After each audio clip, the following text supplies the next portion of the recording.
السلام علیکم۔ حال ہی میں ہائر ایجوکیشن کمیشن نے کچھ کڑی شرائط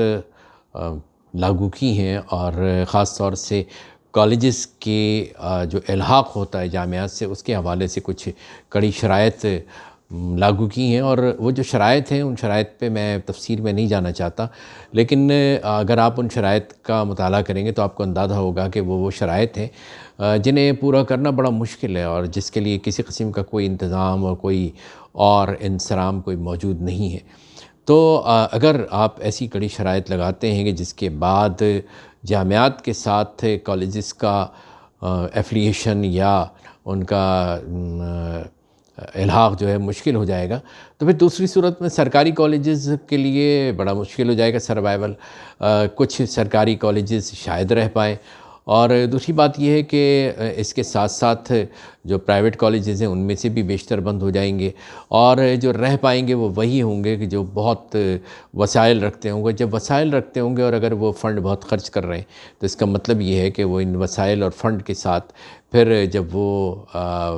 اپنے ہاں داخلے دیں گے تو ان داخلوں میں جو فیس ہوگی وہ بھی بہت زیادہ ہوگی، جو عام آدمی کے لیے اسے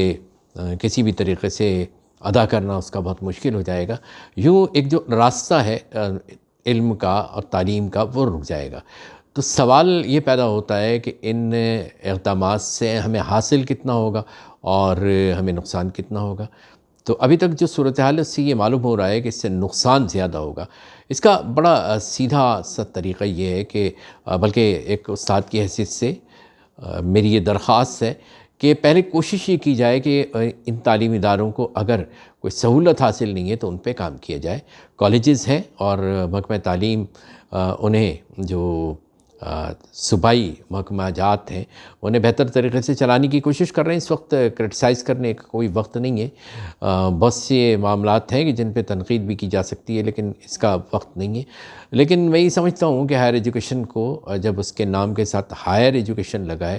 تو سب سے پہلے جو کام کرنا چاہیے وہ یہ ہے کہ نصاب کی صحیح معنوں میں ویسے تدوین کی جائے، ویسے مرتب کیے جائے کہ جس نصاب سے فائدہ پہنچے۔ اساتذہ کو اپڈیٹ کرنے کے لیے، انہیں ان کی تعلیمی قابلیت کو بڑھانے کے لیے کام کیا جائے۔ اور پھر ایک بڑا مسئلہ جو ہے وہ یہ ہے کہ اس وقت کالجز کے اساتذہ کو اگر اعلیٰ تعلیم حاصل کرنی ہے، اگر ایم فل کرنا ہے، پی ایچ ڈی کرنا ہے، تو اس کے لیے انہیں بڑے مسائل کا سامنا کرنا پڑتا ہے۔ خاص طور سے جامعات کے سلسلے میں انہیں مسائل کا سامنا کرنا پڑتا ہے، وہاں سے رابطوں میں مسائل کا سامنا کرنا پڑتا ہے۔ تو اگر ہائر ایجوکیشن اس کا اہتمام کرے کہ خود کالجز میں ایسا کوئی اہتمام ہو کہ خود کالج اساتذہ کو پی ایچ ڈی کرا سکیں، ایم فل کرا سکیں، آپ کو اعتبار کرنا پڑے گا، وہ بھی اساتذہ ہیں، ہم بھی اساتذہ ہیں۔ تو اگر ایسا کر دیں تو بہت بہتر ہے۔ پھر یہ جو سہولتیں ہیں، جو آپ سہولتیں لیبارٹری اور لائبریری کی صورت میں آپ مہیا کر سکتے ہیں، تو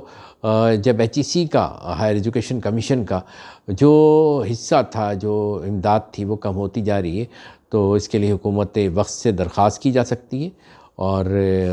درخواست کر کے اگر حصہ بڑھوا لیا جائے، اگر اس کے لیے بہتر کرا لیا جائے اور فنڈز مہیا کیے جائیں، اور اگر تعلیمی معیار پر اور نصاب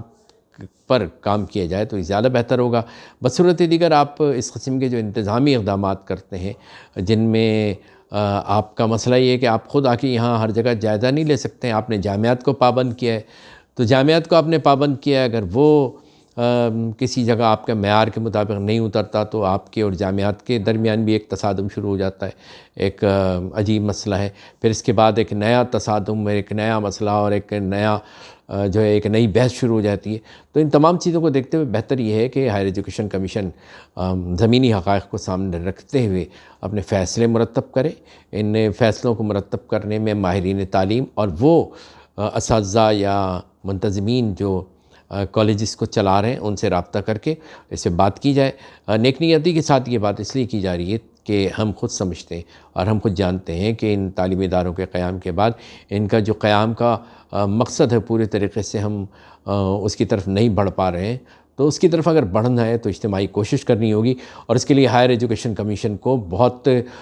بنیادی کردار ادا کرنا ہوگا، تو ہم یہی کہتے ہیں کہ ہائر ایجوکیشن کمیشن اپنا بنیادی کردار ادا کرے، ہم ان کا ساتھ دینے کے لیے تیار ہیں۔ بہت شکریہ۔